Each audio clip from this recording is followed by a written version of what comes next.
One of the concepts we talked about early on was, what if we used the instrumentation of a 1920s jazz band, maybe a little more modern, maybe cheating it a decade or two modern, just in terms of the size of the band, couple more trumpets, couple more trombones, but basically the lineup of an early 20th century jazz band, but the the the music, the composition, the kind of riffs, the kind of chord changes, the kind of rhythms, the kind of dance beats, all of that would be much more futuristic, much more modern than the 20s. I think that was sort of the concept. That was one of the early things we talked about.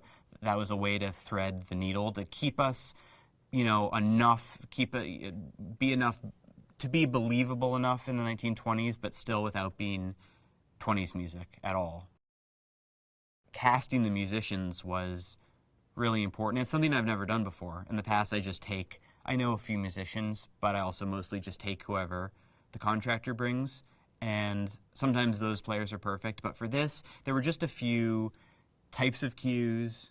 The Sydney cues, obviously, those dance sax cues, couple other things that I just want something very, very specific. I had something very specific in mind, so actually searching for the right people to do that, casting those musician roles, was a big part of the process.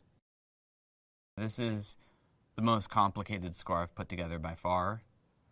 The amount of tunes we needed across the whole score, for the performances, for the score cues, for everything in between.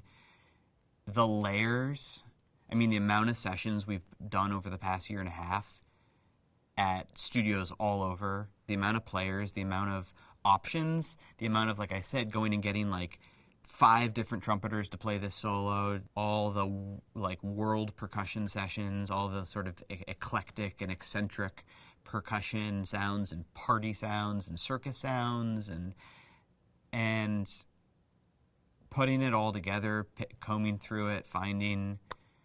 It's been a really exploratory process, and so you end up with huge hard drives, huge sessions, so many options,